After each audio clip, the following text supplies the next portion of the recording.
Olá pessoal, aqui quem fala é o Dr. Richard Magalhães, do Centro de Referência de Crônico-Colite do IAD.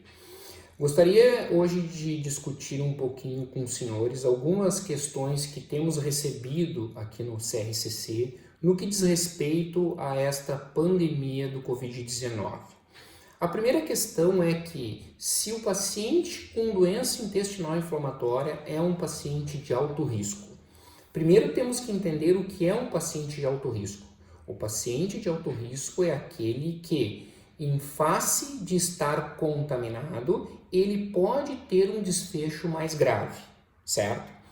O paciente com doença intestinal inflamatória que esteja usando imunossupressores, azathioprina, metotrexate e imunobiológicos, sim, este é um paciente de maior risco para o desenvolvimento de uma doença mais grave, com um comprometimento respiratório e talvez até desfecho fatal.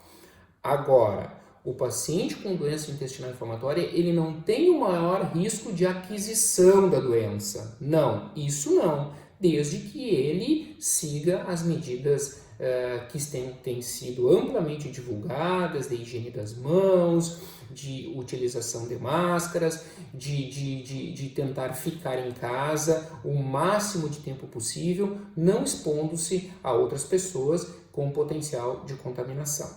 Então, isso é importante que todos entendam. Se o paciente está em uso de imunossupressores, tem doença intestinal inflamatória e adquire o vírus, sim, esse paciente é um paciente de alto risco.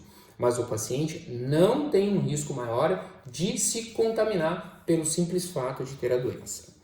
A segunda questão é em relação a: devo parar a minha medicação? Devo parar de usar o meu imunobiológico que estou usando, que estou indo nas clínicas para serem infundidos, para ser utilizado de forma subcutânea? Devo parar a minha azathioprina, o meu metotrexate? A resposta é não. O maior objetivo agora é manter todos os nossos pacientes estáveis e sem agudizações da doença.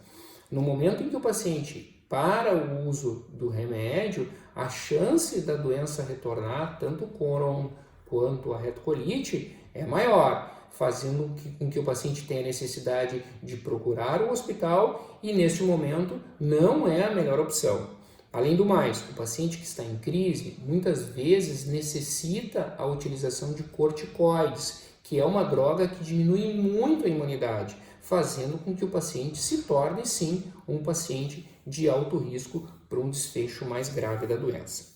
A terceira questão é se sulfasalazina e mesalazina são imunossupressores.